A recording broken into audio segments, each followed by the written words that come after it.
briefly state how I happened to come here. I come from a long line of farmers. I was born on a farm in Illinois. My grandfather, great-grandfather, great-great-grandfather, all farmers. I thought I was going to marry a farmer, so I took agriculture economics. I was the only girl in my class, 600 fellas. This was farm management, and I even won a prize judging hogs. My dad raised hogs. Well, so my psychology professor, I took a lot of psychology and sociology courses, and I got more and more interested about people and everything in my psychology. You should go to Smith. I have a friend up there. She went to Smith. It's a great school. And then he had his friend write to me. We corresponded back and forth. And so then they said you had to send in $10. Well, I didn't have any $10. That was a whole month's food for me at the University of Illinois. So, but I thought, well, I'll just take a chance. So I sent him my $10. And lo and behold, I was accepted. And then I said, what am I going to do next? I don't have any money to go. I talked it over with my dad. Well, he wanted me to go to farming, we still have it. And he said, well, I'm going to sell some hogs. Said, you can have the hog money.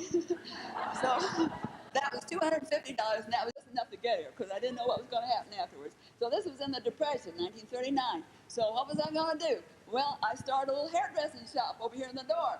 So 35 cents, I was setting people's hair. They had to wash it themselves. But then I set the hair. Oh, I said.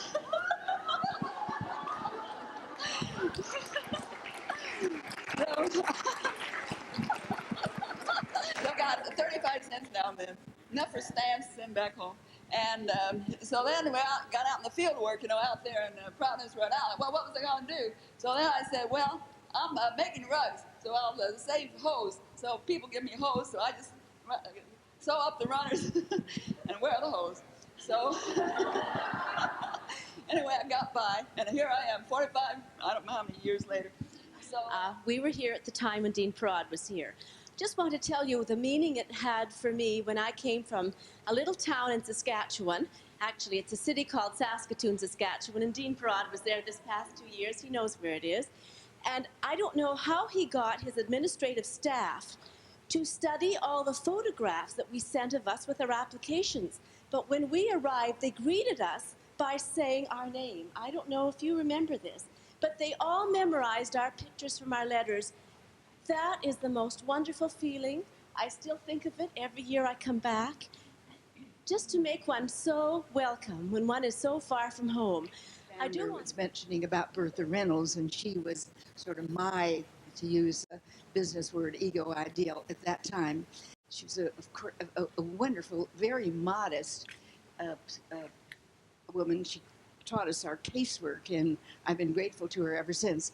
But I just tell you a bit about my placement and where Bertha Reynolds came in. I was very young. No matter how old I am, once I was very young, and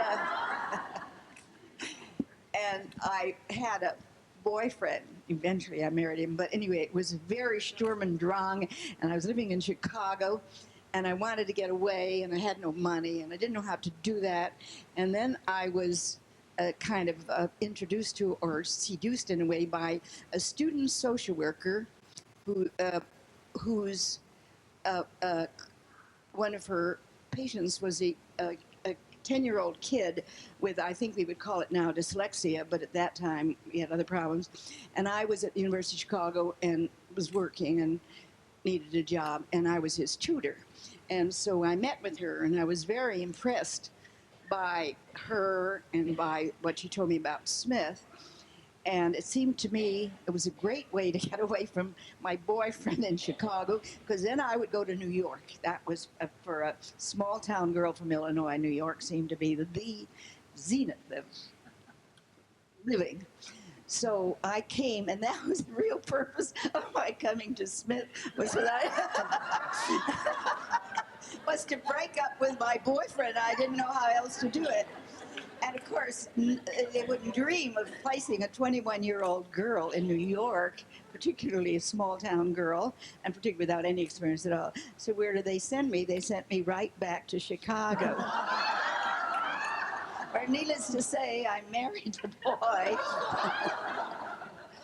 But about Bertha Reynolds, it was by that time the Depression started, and I had no money, and I had to be in Chicago because this boyfriend was there. This was my be-all and end-all. Social work was great, and psychiatric social work, but at 21 or 22 by then, it's your boyfriend who's the one that it determines your career.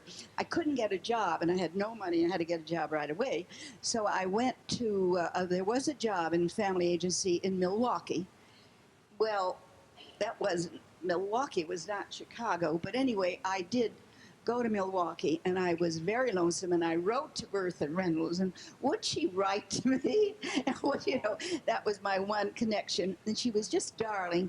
She did write me, but she said that she thought I would soon really not need her as a correspondent and the holding on it. Of course, by the second, there was no second. I don't think there was even a second letter, but I do remember that letter of Bertha Reynolds that was so meaningful to me that I could hold on to something at least.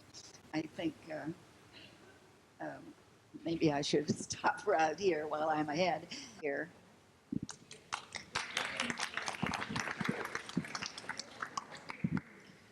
Just a few I want to tell you how I got here, and essentially to talk about a certain continuity that happens with Smith and Smith graduates. I had a daughter who was about a year and a half old, and my sister was on campus with Dottie Breyer, I think, at that time. Class of 54? She was 55. She was 55.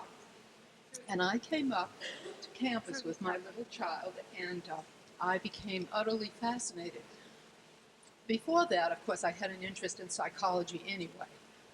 But a number of years later, I applied to Smith, the very first school I applied to, and I was accepted, to my surprise, because I was at that time 42 years old. I came to school with people that were probably young enough to be my daughters, and they also were just out of college, and they'd gone to art history majors and a whole bunch of other things, and we studied together. I was among returning middle-aged women at that time, and it was quite a feat to do that because nobody in my community could understand why I'd do that. In any case, it was a delightful, surprising, and wearisome experience.